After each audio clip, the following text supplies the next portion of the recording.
ਵਾਹਿਗੁਰੂ। ਇੱਕ ਓੰਕਾਰ ਸਤਿਨਾਮ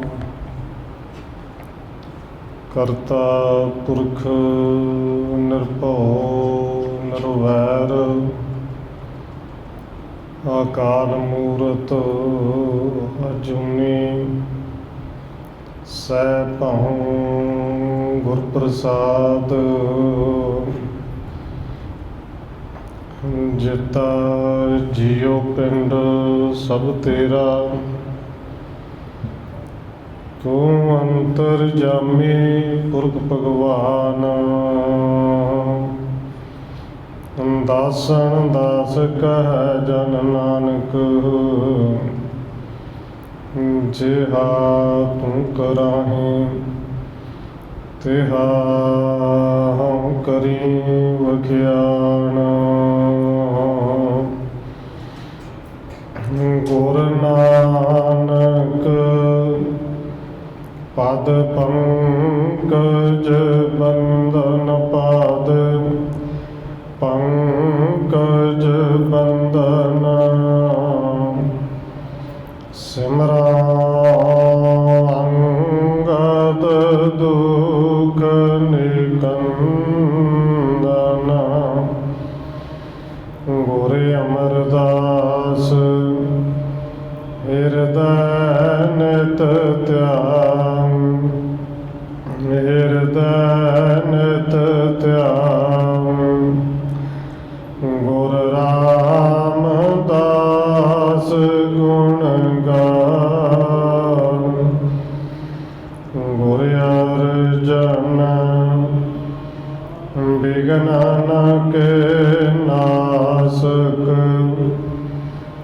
ਬਿਘਨ ਕੇ ਨਾਸਕ। ਗੁਰ ਹਰਗੋਬਿੰਦ ਸ਼ੁਭ ਸੁਮਤ ਪ੍ਰਕਾਸ਼ਕ।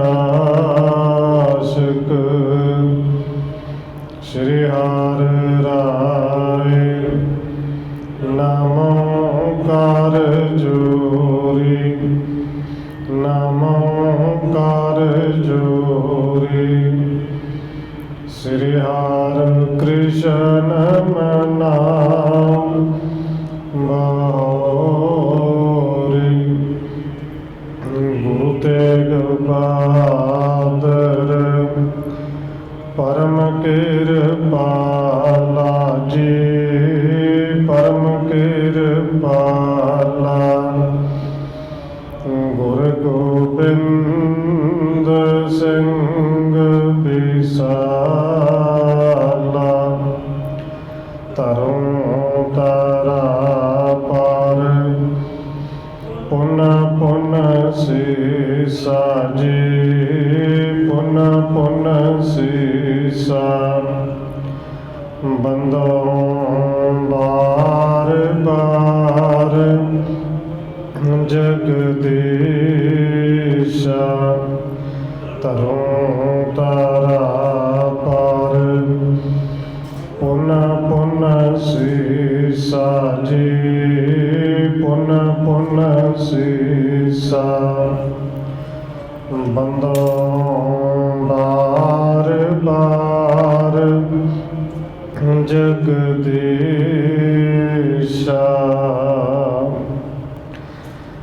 ਜਿਸ ਮਹਿ ਅੰਮ੍ਰਿਤ ਗਿਆਨ ਹੈ, ਮਾਣਕ ਭਗਤ ਬੈਰਾਗ। ਸ਼੍ਰੀ ਗੁਰੂ ਗ੍ਰੰਥ ਸਾਹਿਬ ਉਦਦ, ਬੰਦੋ ਕਰ ਅਨੁਰਾਗ।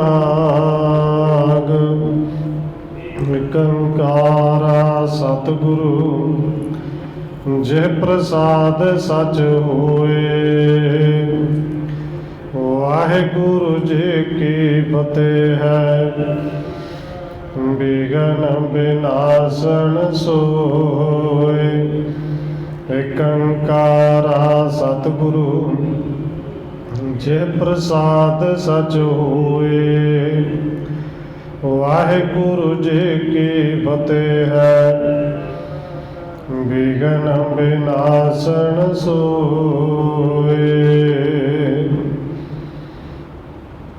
ਵਾਹਿਗੁਰੂ ਜੀ।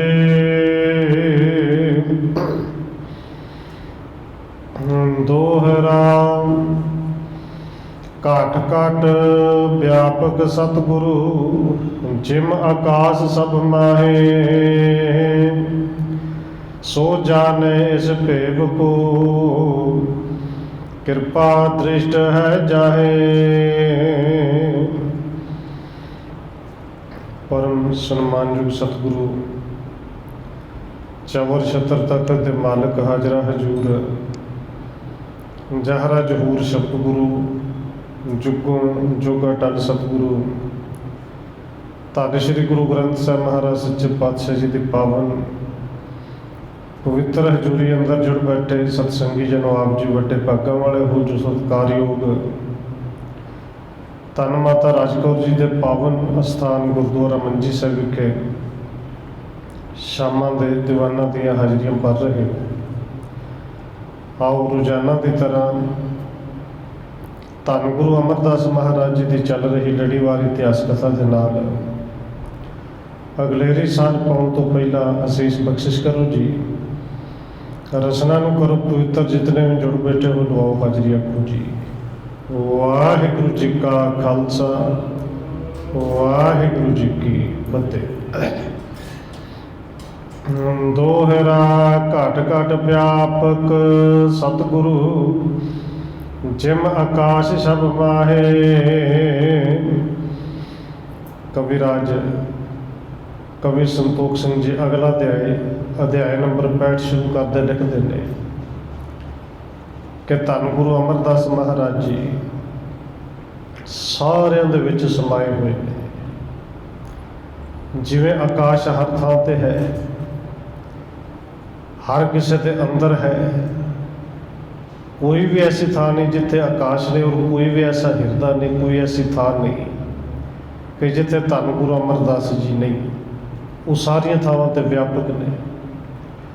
ਸੋ ਜਾਣੇ ਇਸ ਭੇਵ ਕੋ, ਕਿਰਪਾ ਦ੍ਰਿਸ਼ਟ ਹੈ ਜਾਹੇ। ਪਰ ਕਵੀ ਸੰਤੋਖ ਸਿੰਘ ਜੀ ਲਿਖਦੇ ਨੇ ਇਸ ਭੇਦ ਨੂੰ ਜਾਣਦਾ ਉਹੀ ਹੈ ਜਿੰਦੇ ਤੇ ਗੁਰੂ ਦੀ ਕਿਰਪਾ ਹੋਈ, ਜਿਹੜਾ ਗੁਰੂ ਦੀ ਕਿਰਪਾ ਦਾ ਪਾਤਰ ਬਣਿਆ। ਚੌਪਈ ਇੱਕ ਦਿਨ ਦੇਖ ਸਥਲ ਗੁਰੇ ਗਏ, ਸਿੱਖ ਸਰਬੇ ਸੰਗੀ ਭਏ। ਕਹਿੰਦੇ ਨਿੱਤ ਦੀ ਤਰ੍ਹਾਂ ਇੱਕ ਦਿਨ ਧੰਨ ਗੁਰੂ ਅਮਰਦਾਸ ਮਹਾਰਾਜ ਜੀ ਲੰਗਰ ਵਾਲੀ ਥਾਂ ਤੇ ਗਏ। ਸਾਰੀ ਸਿੱਖ ਸੰਗਤ ਉਹਨਾਂ ਦੇ ਨਾਲ ਸੀ। ਲਵਣ ਬਿਹੀਨ ਉਹ ਕਰਾ ਕਾਇਬ, ਪਾਣੀ ਪਾਣ ਕੇਨ ਤ੍ਰਿਪਤਾਇਬ। ਤੇ ਜਿਹੜੇ ਗੁਰੂ ਸਾਹਿਬ ਜੀ ਦੀ ਖੁਰਾਕ ਸੀ ਉਹ ਕਰਾ ਦਲੀਆ ਲੂਣ ਤੋਂ ਬਿਨਾਂ। ਗੁਰੂ ਸਾਹਿਬ ਜੀ ਨੂੰ ਫਿੱਕਾ ਦਲੀਆ ਛਕਿਆ, ਪਾਣੀ ਪੀ ਕੇ ਤ੍ਰਿਪਤ ਹੋਏ। ਖਟ ਰਸ ਕੋ ਆਹਾਰ ਸ਼ੁਭ ਭਾਂਤੇ, ਸਤ ਸੰਗਤ ਅਚਵਿਓ ਕਰ ਪਾਂਤੇ। ਬਾਕੀ 6 ਤਰ੍ਹਾਂ ਦੇ ਪਦਾਰਥ ਲੰਗਰ 'ਚ ਸਾਰੀ ਸੰਗਤ ਵਾਸਤੇ ਬਣੇ ਨੇ ਕਿ ਜਿਹੜੇ ਹਰ 6 ਤਰ੍ਹਾਂ ਦੇ 6 ਰਸਾਂ ਦੇ ਪਦਾਰਥ ਨੇ, ਲੰਗਰ ਸੰਗਤ ਨੇ ਉਹ ਛਕਿਆ ਹੈ। ਪਾਣੀ ਪੀ ਕੇ ਸੰਗਤ ਵੀ ਜਿਹੜੀ ਤ੍ਰਿਪਤ ਹੋਈ। ਸੁਖਮ ਉਦਣ ਪਾਇਸ ਘਣੀ, ਸਰਪੇ ਸਿਤਾ ਸਵਾਦ ਸੋਸਣੀ। ਕੁਝ ਪਦਾਰਥ ਜਿਹੜੇ ਲੰਗਰ 'ਚ ਬਣੇ ਨੇ ਕਿ ਵਧੀਆ ਚੌਲਾਂ ਦੀ ਬਰੀਕ ਚੌਲਾਂ ਦੀ ਖੀਰ ਬਣੀ ਹੋਈ ਸੀ, ਜਿਹਦੇ ਵਿੱਚ ਘਿਓ ਤੇ ਖੰਡ ਵੀ ਪਾਇਆ ਹੋਇਆ ਸੀ।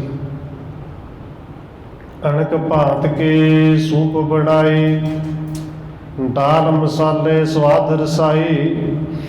ਹੋਰ ਕਈ ਤਰ੍ਹਾਂ ਦੇ ਭੋਜਨ ਤਿਆਰ ਕੀਤੇ ਸਨ। ਦਾਲ ਸੀ, ਸਬਜ਼ੀ ਸੀ ਕਿ ਜਿਨ੍ਹਾਂ 'ਚ ਮਸਾਲੇ ਪਾ ਕੇ ਪੂਰੇ ਸਵਾਦ ਦੇ ਨਾਲ ਬਣਾਈ ਹੋਈ ਹੈ। ਗੋਤਮ ਚੂਣ ਸੋ ਫੁਲਕਾ ਕਰੈ, ਮ੍ਰਿਦਨ ਪਾਤਰੇ ਬਹੁ ਕਰ ਧਰੈ। ਕਣਕ ਦੇ ਆਟੇ ਦੇ ਫੁਲਕੇ ਬਣੇ ਸਨ, ਜਿਹੜੇ ਬੜੇ ਨਰਮ ਤੇ ਪਤਲੇ ਪਤਲੇ ਪਿਆਰ ਦੇ ਨਾਲ ਤਿਆਰ ਕੀਤੇ ਹੋਏ। ਇਤਿਆਦਿਕ ਸ਼ੁਭ ਹੋਤ ਆਹਾਰਾ, ਪਿਕ ਕਰ ਬੁੱਢੇ ਬਾਕ ਉਚਾਰਾ। ਇਤਿਆਦਿਕ ਹੋਰ ਵੀ ਬਹੁਤ ਕੁਛ ਸੀ। ਜੋ ਲੰਗਰ ਦੇ ਵਿੱਚ ਤਿਆਰ ਸੀ ਔਰ ਸੰਗਤ ਨੇ ਛਕਿਆ ਵੀ। ਇਹ ਸਾਰਾ ਕੁਝ ਵੇਖ ਕੇ ਬਾਬਾ ਬੁੱਢਾ ਸਾਹਿਬ ਜੀ ਨੇ ਹੱਥ ਜੋੜੇ ਔਰ ਧੰਨ ਗੁਰੂ ਅਮਰਦਾਸ ਦੇ ਚਰਨਾਂ 'ਚ ਬੇਨਤੀ ਕੀਤੀ, ਸ੍ਰੀ ਸਤਿਗੁਰੂ ਜੀ ਪਰਮ ਕਿਰਪਾਲ, ਹੋਤ ਆਹਾਰ ਅਨੇਕ ਰਸਾਲ। ਬਾਬਾ ਬੁੱਢਾ ਜੀ ਕਹਿੰਦੇ ਨੇ, ਇਹ ਪਰਮ ਕਿਰਪਾਲੂ ਸਤਿਗੁਰੂ ਜੀ, ਕਿ ਹਰ ਰੋਜ਼ ਇੱਥੇ ਅਨੇਕਾਂ ਤਰ੍ਹਾਂ ਦਾ ਸਵਾਦਾਂ ਦਾ, ਕਈ ਤਰ੍ਹਾਂ ਦਾ ਲੰਗਰ ਤਿਆਰ ਹੁੰਦਾ ਹੈ, ਕਈ ਰਸਾਂ ਦਾ ਲੰਗਰ ਤਿਆਰ ਹੁੰਦਾ ਹੈ। ਸੋ ਸਭ ਸੰਗਤ ਚੈ ਸੁਚੀਨ, ਆਪ ਓਗਰਾ ਨਵਣ ਬਿਹੀਨ। ਸਾਰੀ ਸੰਗਤ ਤੋਂ ਸਵਾਦੀ ਭੋਜਨ ਛਕਦੀ ਹੈ, ਆ ਦੇਖੋ ਸਾਰੇ ਸਵਾਦ ਨਾਲ ਛਕ ਰਹੇ ਨੇ, ਪਰ ਆਪ ਸੰਗਤ ਵਿੱਚ ਬੈਠ ਕੇ ਇਕੱਲੇ ਹੀ ਇਹ ਲੂਣ ਤੋਂ ਬਿਨਾਂ ਫਿੱਕਾ ਦਲੀਆ ਛਕਦੇ। ਇਹ ਦਲੀਆ ਰੋਜ਼ ਹੀ ਆਪ ਜੀ ਖਾਂਦੇ। ਇਹ ਸਿੱਖਣ ਕੇ ਉਚਿਤ ਨਾ ਕੋਈ, ਤੁਮ ਬਿਨ ਅਚੇ ਸਵਾਦ ਰਸ ਭੋਈ। ਬਾਬਾ ਬੁੱਢਾ ਜੀ ਕਹਿੰਦੇ ਨੇ, ਸਤਿਗੁਰੂ ਜੀ, ਕਿ ਮੈਨੂੰ ਤੇ ਲੱਗਦਾ ਸਿੱਖਾਂ ਵਾਸਤੇ ਇਹ ਉਚਿਤ ਨਹੀਂ ਕਿ ਸਿੱਖ 6 ਰਸਾਂ ਵਾਲੇ ਪਦਾਰਥ ਰੋਜ਼ ਛਕਣ, ਔਰ ਆਪ ਜੀ ਸੰਗਤ ਵਿੱਚ ਬੈਠ ਕੇ ਬੇਸਵਾਦਾ ਬਿਨਾਂ ਲੂਣ ਤੋਂ ਉਹ ਦਲੀਆ ਭੋਜਨ ਆਪ ਜੀ ਖਾਓ। ਜਸ ਤੁਮ ਅਚੋਹ ਚਾਹੇ ਕਰ ਚਿਤ ਮੈਂ, ਸੋ ਸਿੱਖ ਅਚਹਿ ਰੀਤ ਇਹ ਹਿਤ ਮੈਂ। ਬਾਬਾ ਬੁੱਢਾ ਸਾਹਿਬ ਜੀ ਕਹਿੰਦੇ ਨੇ, ਸਤਿਗੁਰੂ ਜੀ, ਮੈਂ ਚਾਹੁੰਦਾ, ਇਹ ਮੇਰੀ ਇੱਛਾ ਹੈ ਕਿ ਜਿਵੇਂ ਤਾਂ ਆਪ ਜੀ ਛਕਦੇ ਹੋ ਸਿੰਪਲ ਪ੍ਰਸ਼ਾਦਾ, ਕਿਸੇ ਤਰ੍ਹਾਂ ਦੇ ਸਵਾਦ ਤੋਂ ਬਿਨਾਂ ਭੁੱਖ ਹੋਵੇ ਤੇ ਖਾਧਾ ਜਾਂਦਾ, ਛਕਿਆ ਜਾਂਦਾ ਹੈ, ਵੀ ਸਾਰੇ ਸਿੱਖਾਂ ਨੂੰ ਇਸੇ ਤਰ੍ਹਾਂ ਦਾ ਛਕਣਾ ਚਾਹੀਦਾ ਹੈ। ਤੁਮਰੇ ਬਿਨਾ ਖਾਏ ਨਹਿ ਨਿਕੇ, ਏਵ ਮਨੋਰਥ ਹੈ ਮਮ ਹੀ ਕੇ।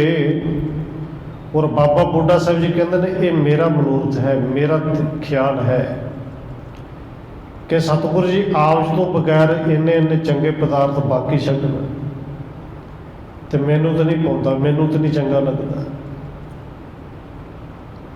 ਬਹੁਤ ਦਿਨ ਕੋ ਮੈਂ ਚਾਹਤ ਰਹਿਓ, ਆਜ ਸੁਨਾਇਓ ਅਵਸਰ ਲਿਓ। ਬਾਬਾ ਬੁੱਢਾ ਜੀ ਕਹਿੰਦੇ ਨੇ, ਸਤਿਗੁਰੂ ਜੀ, ਮੈਂ ਕਈ ਦਿਨ ਦਾ ਚਾਹੁੰਦਾ ਸੀ ਕਿ ਆਪ ਜੀ ਨੂੰ ਬੇਨਤੀ ਕਰਾਂ, ਪਰ ਅੱਜ ਸਮਾਂ ਮਿਲਿਆ, ਅੱਜ ਮੈਂ ਬੇਨਤੀ ਕਰ ਹੀ ਦਿੱਤੀ, ਕਹਿ ਹੀ ਦਿੱਤਾ ਹੈ। ਸੁਣ ਪ੍ਰਸੰਨ ਬੁੱਢੇ ਪਰ ਭਏ, ਇਸ ਪ੍ਰਕਾਰ ਕੋ ਉੱਤਰ ਦੇ। ਅਸਲ ਵਿੱਚ ਬਾਬਾ ਬੁੱਢਾ ਜੀ, ਉਹਨਾਂ ਨੂੰ ਬ੍ਰਹਮ ਗਿਆਨੀ ਐਵੇਂ ਨਹੀਂ ਕਿਹਾ ਜਾਂਦਾ। ਬਾਬਾ ਬੁੱਢਾ ਸਾਹਿਬ ਜੀ ਸਾਰਾ ਕੁਝ ਜਾਣਦੇ ਨੇ। ਸਿੱਖਾਂ ਦੇ ਮਨ ਵਿੱਚ ਇਵੇਂ ਦਾ ਸਵਾਲ ਕਦੇ ਆ ਸਕਦਾ ਹੈ, ਇਹ ਜਾਣ ਕੇ ਬਾਬਾ ਬੁੱਢਾ ਸਾਹਿਬ ਨੇ ਸੰਗਤ ਦੇ ਵਿੱਚ ਸਵਾਲ ਕੀਤਾ ਹੈ ਕਿ ਸੰਗਤ ਸਵਾਦੇ ਭੋਜਨ ਛਕਦੇ ਹੈ, ਆਓ ਜੀ ਬੇਸਵਾਦਾ ਛਕਦੇ, ਬਿਨਾਂ ਲੂਣ ਤੋਂ ਛਕਦੇ, ਕਿਸੇ ਤਰ੍ਹਾਂ ਦਾ ਸਵਾਦ ਹੀ ਨਹੀਂ। ਇਹ ਸੁਣ ਕੇ ਸਤਿਗੁਰੂ ਜੀ ਖੁਸ਼ ਹੋਏ, ਬੜੇ ਪ੍ਰਸੰਨ ਹੋ ਕੇ ਗੁਰੂ ਸਾਹਿਬ ਨੇ ਫਿਰ ਬੜੇ ਪਿਆਰ ਦੇ ਨਾਲ ਉੱਤਰ ਦਿੱਤਾ। ਗੁਰਮੁਖ ਸੰਗਤ ਹਰ ਮਮ ਮਾਹੀ, ਭੇਦ ਤੋਂ ਹੁਣ ਮੈਂ ਜਾਣੋ ਨਹੀਂ। ਸਤਿਗੁਰੂ ਜੀ ਕਹਿੰਦੇ ਨੇ, ਭਾਈ ਬੁੱਢਾ ਜੀ, ਗੁਰੂ ਦੀ ਸੰਗਤ ਤੇ ਗੁਰੂ ਵਿੱਚ ਭੇਦ ਬਿਲਕੁਲ ਨਾ ਜਾਣੇ, ਕਿਉਂਕਿ ਵਿੱਚ ਸੰਗਤ ਹਰ ਪ੍ਰਭ ਵਸੈ ਜੀਉ। ਸੰਗਤ ਸਾਡਾ ਰੂਪ ਹੈ, ਅਸੀਂ ਸੰਗਤ ਦੇ ਵਿੱਚ ਵਸਦੇ ਹਾਂ। ਮੈਂ ਸੰਗਤ ਕੇ ਸੰਗ ਅਭੇਦ, ਸੁਖ ਤੇ ਸੁਖੀ, ਖੇਦ ਤੇ ਖੇਦ। ਧੰਨ ਗੁਰੂ ਅਮਰਦਾਸ ਜੀ ਕਹਿੰਦੇ ਨੇ, ਅਸੀਂ ਸੰਗਤ ਦੇ ਵਿੱਚ ਭੇਦ ਹੀ ਹੋਏ ਹਾਂ ਭਾਈ। ਸੰਗਤ ਨਾਲ ਇੰਨੇ ਕੋ ਭੇਦ ਹੈ ਕਿ ਜੇ ਕਿਤੇ ਸੰਗਤ ਸੁਖੀ ਹੈ ਤੇ ਅਸੀਂ ਸੁਖੀ ਹਾਂ, ਜੇ ਕਿਤੇ ਸੰਗਤ ਗੁਰੂ ਕੇ ਸਿੱਖ ਉਹ ਦੁੱਖ ਮਹਿਸੂਸ ਕਰਦੇ ਨੇ ਤੇ ਅਸੀਂ ਦੁਖੀ ਹੁੰਦੇ ਹਾਂ। ਪੂਰੇ ਗੁਰੂ ਸਾਹਿਬ ਨੇ ਪਾਵਨ ਬਚਨ ਬਾਣੀ ਦੇ ਵਿੱਚ ਕਹੇ ਨੇ, ਸੰਤਨ ਦੁੱਖ ਪਾਏ ਤੇ ਕੌਣ ਦੁਖੀ ਹੁੰਦਾ ਜੀ। ਇਹ ਗੁਰੂ ਸਾਹਿਬ ਜੀ ਕਹਿੰਦੇ ਨੇ, ਜੇ ਗੁਰੂ ਕੇ ਜਪਣ ਵਾਲੇ ਦੁਖੀ ਹੁੰਦੇ ਨੇ ਤੇ ਅਸੀਂ ਦੁਖੀ ਹਾਂ। ਫਿਰ ਕਹਿੰਦੇ ਨੇ, ਸੁਖ ਪਾਏ ਸਾਧਨ ਕੇ ਸੁਖੀ, ਕਿ ਸਿੱਖਾਂ ਦੇ ਸੁੱਖ ਵਿੱਚ ਸਾਡਾ ਸੁੱਖ ਹੈ, ਸਿੱਖਾਂ ਦੇ ਭਲੇ ਵਿੱਚ ਸਾਡਾ ਭਲਾ ਹੈ। ਔਰ ਸਿੱਖ ਖਾਂਦੇ ਨੇ, ਸਾਨੂੰ ਖੁਸ਼ੀ ਮਿਲਦੀ ਹੈ। ਮਾਂ ਪ੍ਰੀਤ ਕਰੇ ਪੁੱਤ ਖਾਏ, ਜਿਵੇਂ ਬੱਚੇ ਨੂੰ ਖਾਂਦੇ ਹੋਏ ਜਾਂ ਬੱਚੇ ਨੂੰ ਆਪਣੇ ਹੱਥ ਨਾਲ ਖਵਾਉਂਦੀ ਮਾਂ ਹੈ, ਖਾਂਦਾ ਬੱਚਾ ਹੈ, ਔਰ ਮਾਂ ਨੂੰ ਖੁਸ਼ੀ ਇੰਨੀ ਚੜ੍ਹਦੀ ਭਾਵੇਂ ਭੁੱਖ ਕਿੰਨੀ ਵੀ ਲੱਗੀ ਹੋਵੇ, ਭੁੱਖ ਦੇ ਉਦੋਂ ਪਤਾ ਹੀ ਨਹੀਂ ਲੱਗਦਾ ਕਿ ਭੁੱਖ ਮੈਨੂੰ ਵੀ ਹੈ। ਔਰ ਸਤਿਗੁਰੂ ਜੀ ਕਹਿੰਦੇ ਨੇ ਬਿਲਕੁਲ ਇਸੇ ਤਰ੍ਹਾਂ ਗੁਰੂ ਕਾ ਸਿੱਖ ਛਕਦਾ ਹੈ ਤੇ ਉਹ ਖੁਸ਼ੀ, ਉਹ ਆਨੰਦ ਸਾਨੂੰ ਮਿਲਦਾ ਹੈ। ਮੈਂ ਜੋ ਸੰਗਤ ਰੁਚ ਕਰਤ ਆਹਾਰਾ, ਸੋ ਮੁਝ ਪਹੁੰਚੈ ਸਵਾਦਨ ਸਾਰਾ।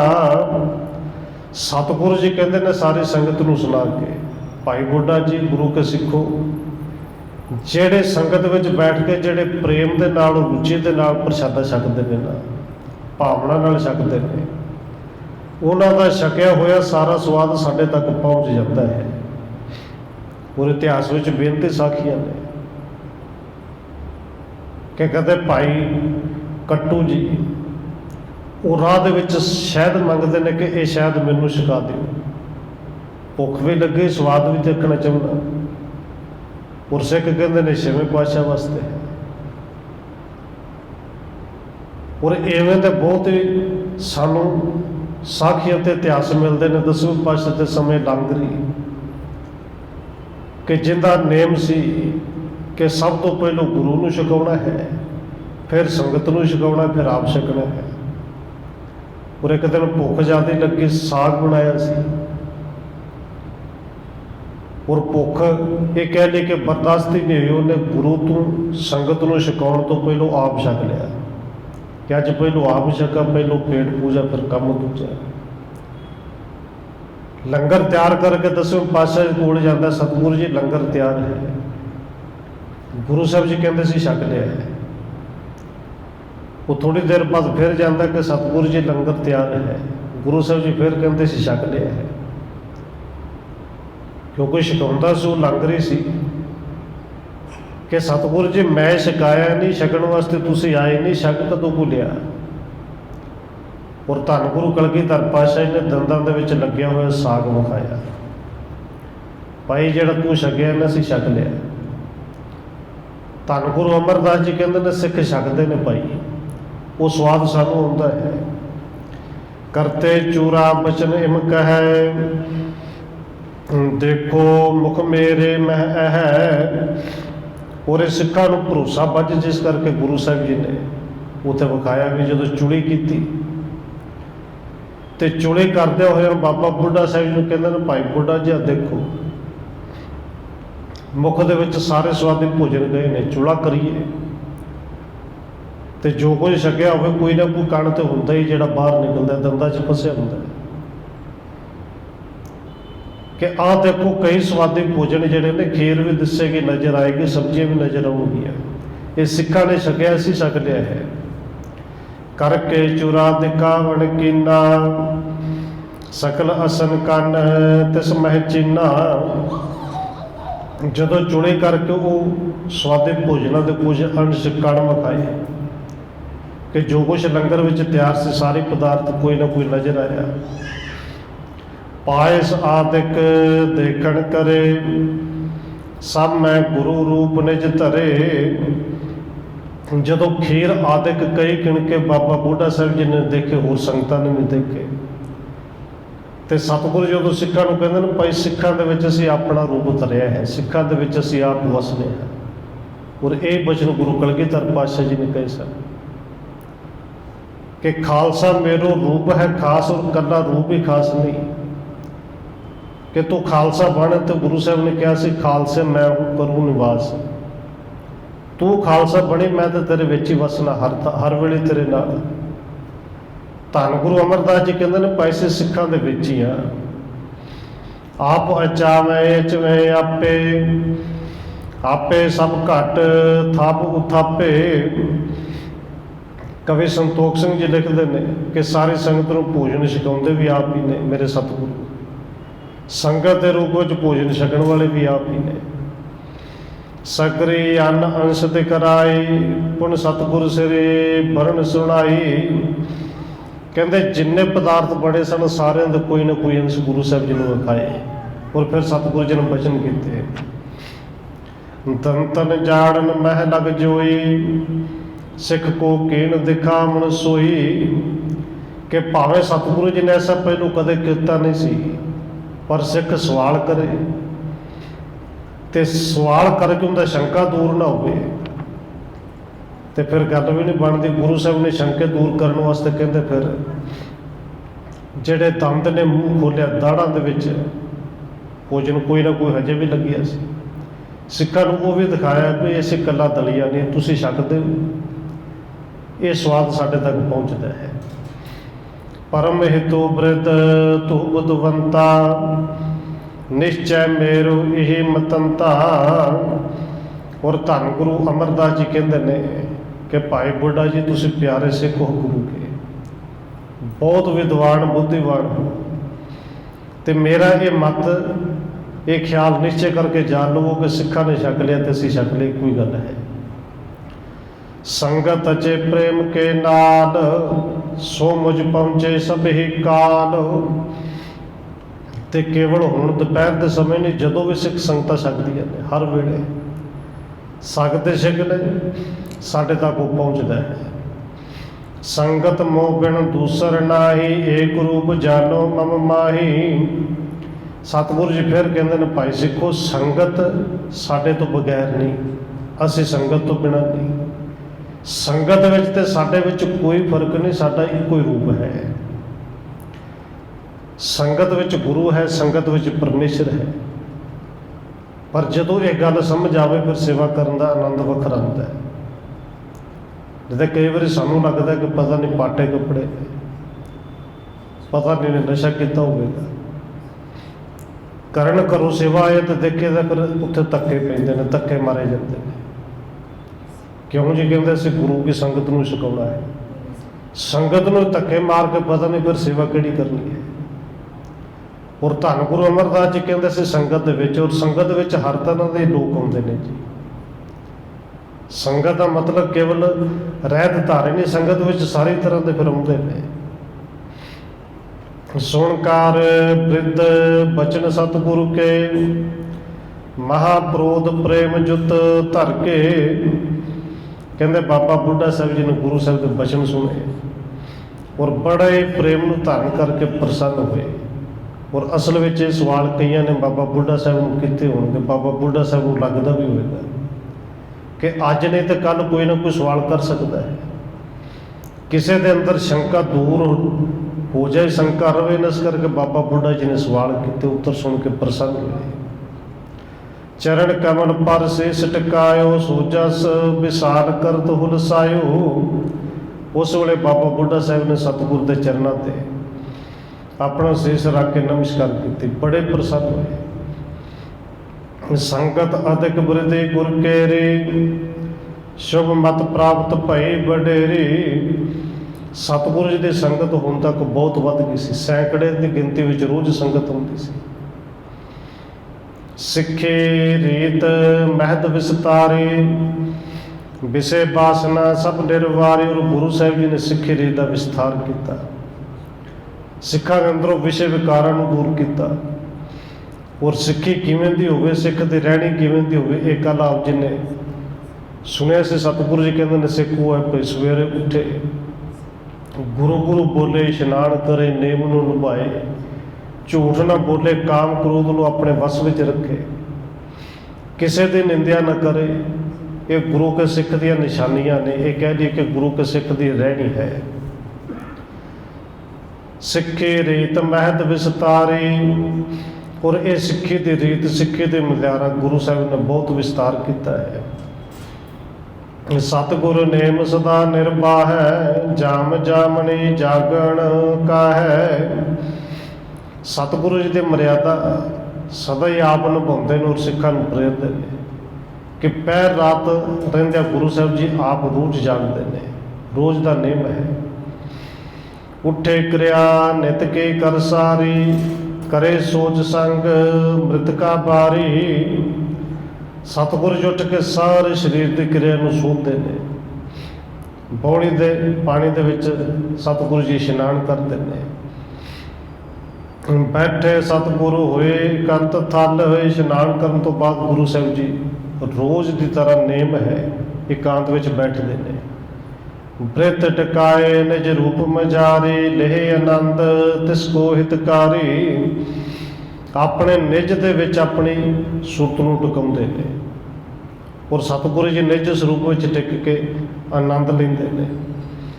ਭੌਰ ਹੋਤ ਲੋ ਬ੍ਰਿਤੇ ਟਿਕਾਵੇਂ, ਅਵਚਰ ਆਨੰਦ ਰੂਪ ਹੋਏ ਜਾਵੈ। ਔਰ ਇਹ 2-2.5 ਘੰਟੇ ਪਹਿਰ ਰਾਤ ਰਹਿੰਦੇ, ਉੱਠ ਕੇ 3 ਘੰਟੇ ਦਿਨ ਚੜ੍ਹਨ ਤੋਂ ਪਹਿਲਾਂ ਉੱਠਦੇ ਨੇ, ਇਸ਼ਨਾਨ ਪਾਣ ਕਰਦੇ ਨੇ 2-2.5 ਘੰਟੇ। ਸਤਿਗੁਰੂ ਜੀ ਨੇਤਰ ਬੰਦ ਕਰਕੇ ਬੈਠਦੇ ਨੇ, ਨਿਜ ਦੇ ਵਿੱਚ ਟਿਕ ਕੇ ਆਨੰਦ ਮਾਣਦੇ ਨੇ। ਔਰ ਇਹਨਾਂ ਕੁ ਟਿਕਦੇ ਨੇ ਅਵਚਲ ਆਨੰਦ ਰੂਪ ਹੋਏ ਜਾਵਾ। ਅਵਚਲ ਹੁੰਦਾ ਜਿਹੜਾ ਬਿਲਕੁਲ ਹਿੱਲੇ ਨਾ, ਉਸ ਅਚਲ ਦੇ ਨਾਲ ਇੰਨਾ ਕੁ ਇੱਕਮਿਕ ਹੁੰਦੇ ਨੇ ਕਿ ਸਰੀਰ ਵੀ ਅਚਲ ਹੋ ਜਾਂਦਾ, ਸਰੀਰ ਦਾ ਕੋਈ ਅੰਗ ਹਿੱਲਦਾ ਨਹੀਂ। ਦਿਵਸ ਚੜ੍ਹੇ ਸਿੱਖ ਹੋਏ ਸਮੁਦਾਏ, ਦਰਸੇ ਸੇਵੇ ਸੁਖ ਕੋ ਪਾਏ। ਦਿਨ ਚੜ੍ਹੇ ਫਿਰ ਸੰਗਤ ਇਕੱਠੀ ਹੁੰਦੀ ਹੈ, ਆ ਕੇ ਗੁਰੂ ਸਾਹਿਬ ਦੇ ਦਰਸ਼ਨ ਕਰਦੇ ਨੇ, ਸੇਵਾ ਕਰਕੇ ਸੁੱਖ ਪਾਉਂਦੇ ਨੇ। ਔਰ ਆਪ ਜੀ ਨੇ ਪਿੱਛੇ ਸੁਣਿਆ ਸੀ, ਗੁਰੂ ਸਾਹਿਬ ਜੀ ਨਿਤਨੇਮ ਤੋਂ ਬਾਅਦ ਜਦੋਂ ਬਾਹਰ ਨਿਕਲਦੇ ਨੇ ਪਹਿਲੀ ਨਜ਼ਰ ਜਿੰਦੇ ਤੇ ਵੀ ਮਾਰਦੇ ਨੇ। ਸਰੀਰ ਦੇ ਉੱਤੇ ਕਿੰਨਾ ਵੀ ਦੁੱਖ ਹੋਵੇ, ਕਿੰਨਾ ਵੀ ਰੋਗ ਹੋਵੇ, ਉਹਨਾਂ ਦੇ ਰੋਗ ਦੂਰ ਹੋ ਜਾਂਦੇ ਸਨ। ਸ਼ਬਦ ਰਵਾਬੇ ਗਾਵਣ ਕਰੈ, ਸੰਗਤ ਸਹਿਤ ਸੁਣੇ ਮੁਦ ਧਰੈ। ਦਿਨ ਜਿਹੜੇ ਰਵਾਬੀ ਸਿੱਖ ਹੁੰਦੇ ਨੇ, ਉਹ ਆਸਾ ਕੀ ਵਾਰ ਦਾ ਕੀਰਤਨ ਕਰਦੇ ਨੇ। ਕੀਰਤਨ ਦੇ ਵਿੱਚ ਉਹ ਸ਼ਬਦਾਂ ਦਾ, ਹੋਰਾਂ ਦਾ ਵੀ ਗਾਇਨ ਕਰਦੇ ਨੇ। ਔਰ ਸੰਗਤ ਜਿਹੜੀ ਬੜੇ ਪਿਆਰ ਦੇ ਨਾਲ ਉਹ ਕੀਰਤਨ ਨੂੰ ਸੁਣਦੀ ਹੈ। ਚਿਰੰਕਾਰ ਲਗ ਠਾਂਡੇ ਰਹੈ, ਕਿਤਕ ਭੇਤ ਮਹਿ ਕਰ ਸੋ ਗਹਿ। ਔਰ ਧੰਨ ਗੁਰੂ ਅਮਰਦਾਸ ਮਹਾਰਾਜ ਜੀ ਬਹੁਤ ਲੰਬਾ ਸਮਾਂ ਜਿਹੜਾ ਹੈ ਉਹ ਕਿੱਲੀ ਨੂੰ ਫੜ ਕੇ ਖਲੋਤੇ ਵੀ ਰਹਿੰਦੇ ਸਨ। ਮਹਾਬ੍ਰਿਧ ਜੀਰਨ ਤਨ ਹੋਏ, ਤਪ ਕੋ ਤਪੇ ਭਿਖੇ ਸਭ ਕੋਏ।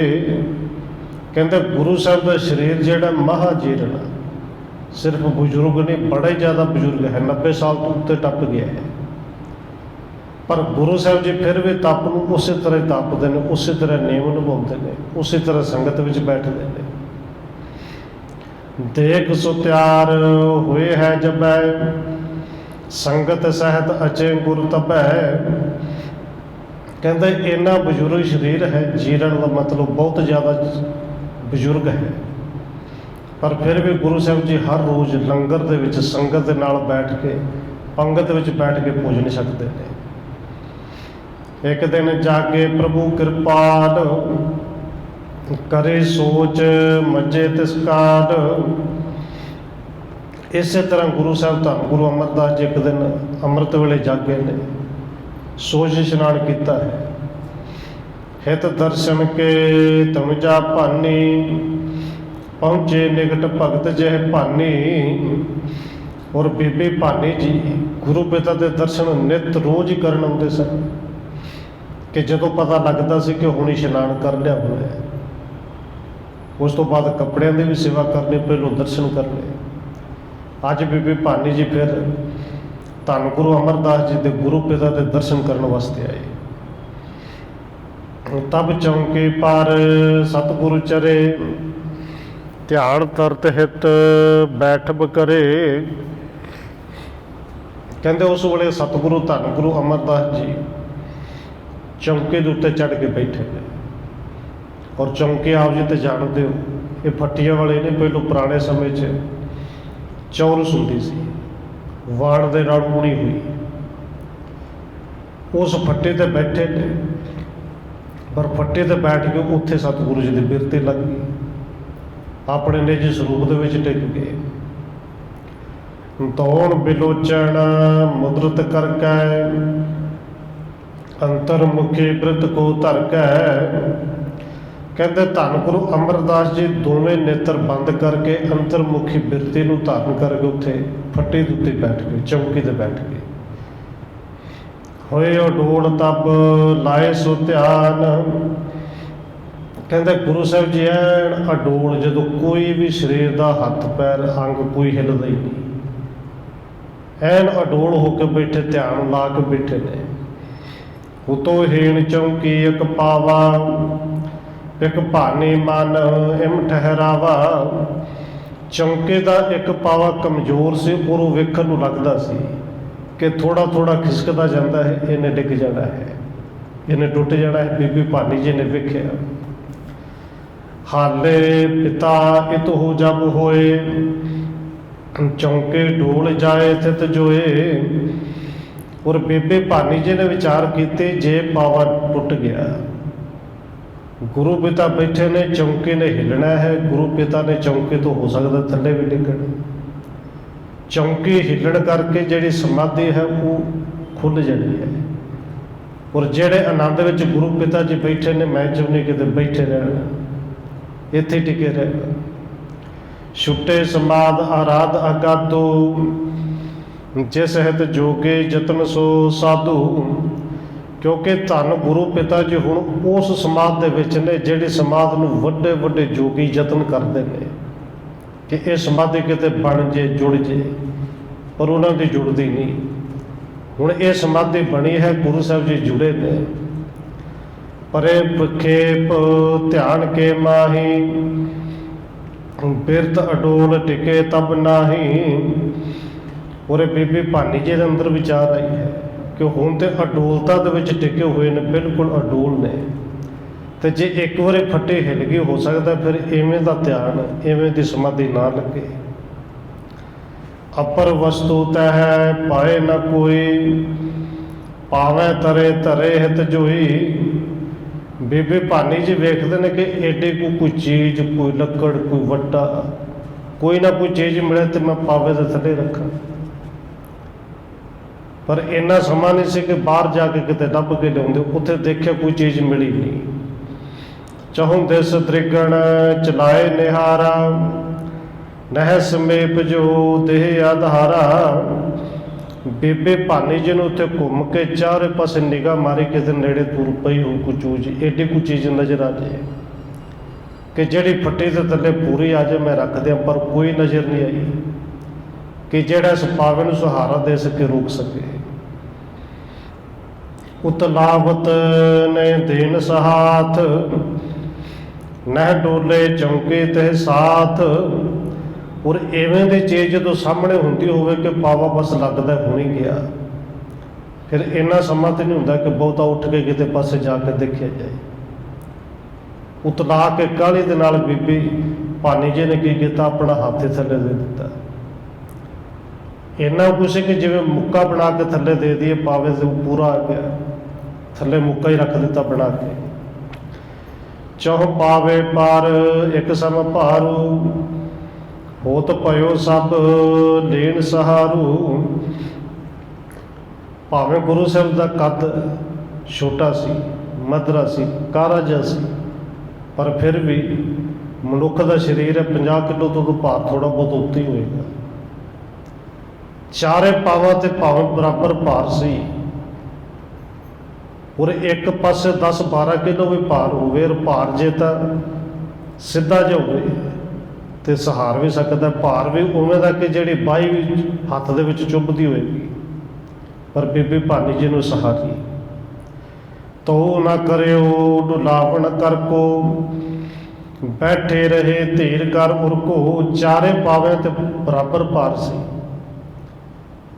ਇੱਕ ਪਾਵੇ ਦੀ ਥਾਂ ਤੋਂ ਮੁੱਠ ਦੇ ਉੱਤੇ, ਹੱਥ ਦੇ ਉੱਤੇ ਭਾਰ ਸੀ, ਪਰ ਬੀਬੀ ਭਾਨੀ ਜੀ ਨੇ ਹੱਥ ਨੂੰ ਡੋਲਣ ਨਹੀਂ ਦਿੱਤਾ। ਐਨ ਚੁੱਪਚਾਪ ਕਰਕੇ ਕੋਲ ਬੈਠੇ ਰਹੇ ਔਰ ਉਸ ਭਾਰ ਨੂੰ ਸਹਾਰਦੇ ਰਹੇ।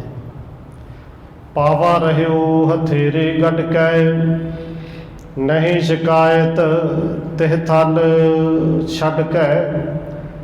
ਔਰ ਜਿਹੜਾ ਪਾਵਾ ਹੈ ਹੌਲੀ ਹੌਲੀ ਹੱਥ ਦੀਆਂ ਹੱਡੀਆਂ ਦੇ ਵਿੱਚ ਉਹ ਚੁੱਭਦਾ ਹੈ, ਹਥੇਲੀ ਦੇ ਵਿੱਚ ਨਿਸ਼ਾਨ ਬਣ ਗਿਆ, ਚੁੱਭਦਾ ਰਿਹਾ, ਪਰ ਫਿਰ ਵੀ ਹੱਥ ਬਾਹਰ ਨਹੀਂ ਕੱਢਿਆ। ਉਸ ਥਾਂ ਤੋਂ ਹੱਥ ਆਪਣਾ ਕੱਢਿਆ ਨਹੀਂ।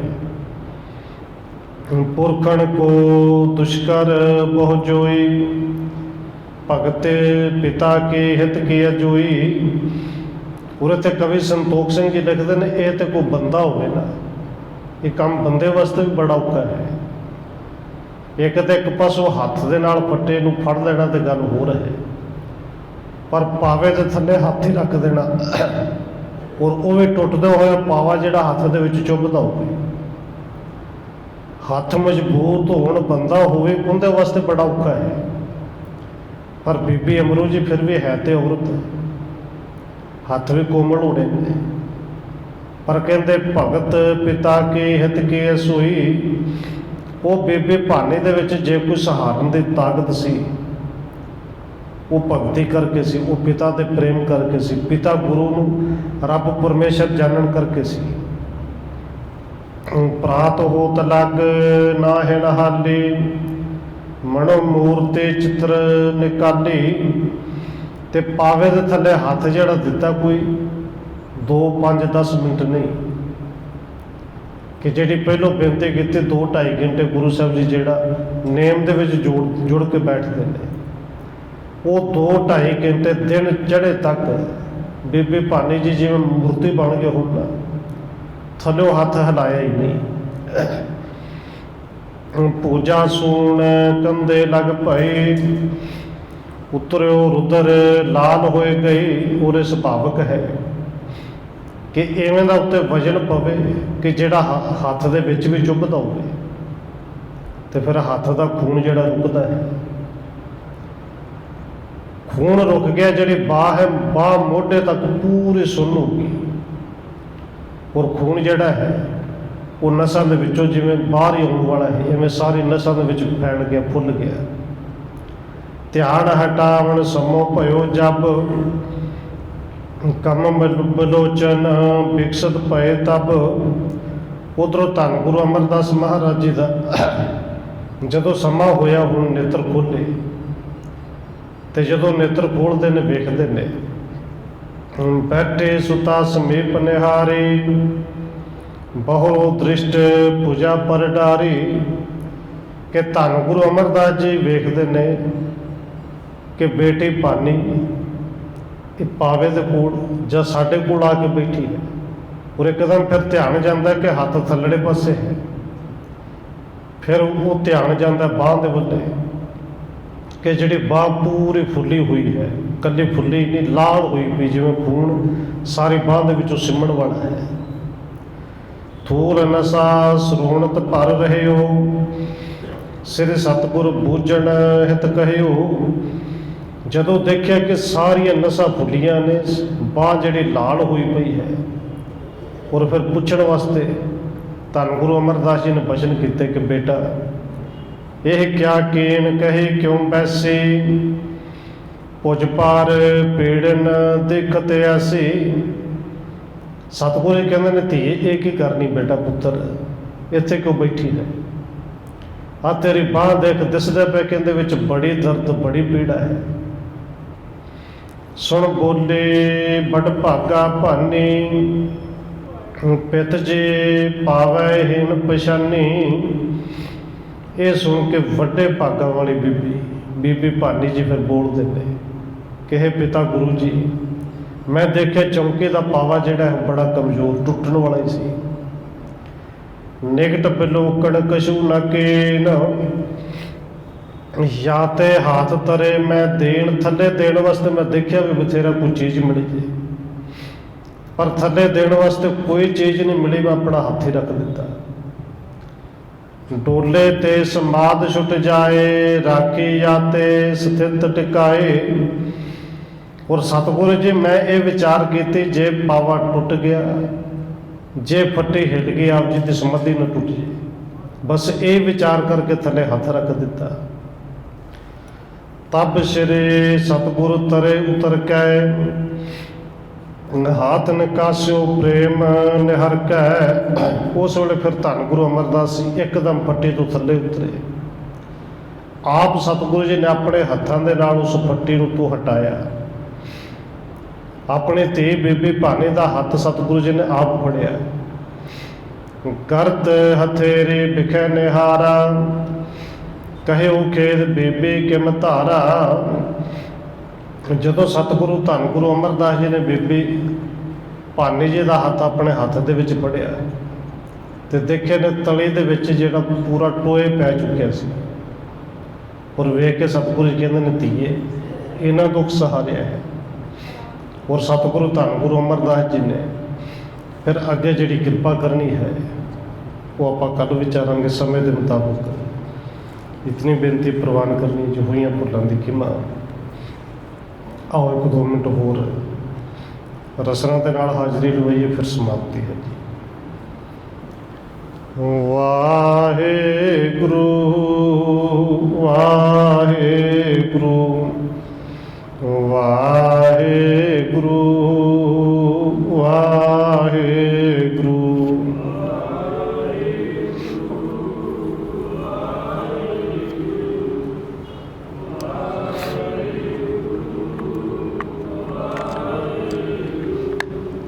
वाहेगुरु वाहेगुरु वाहेगुरु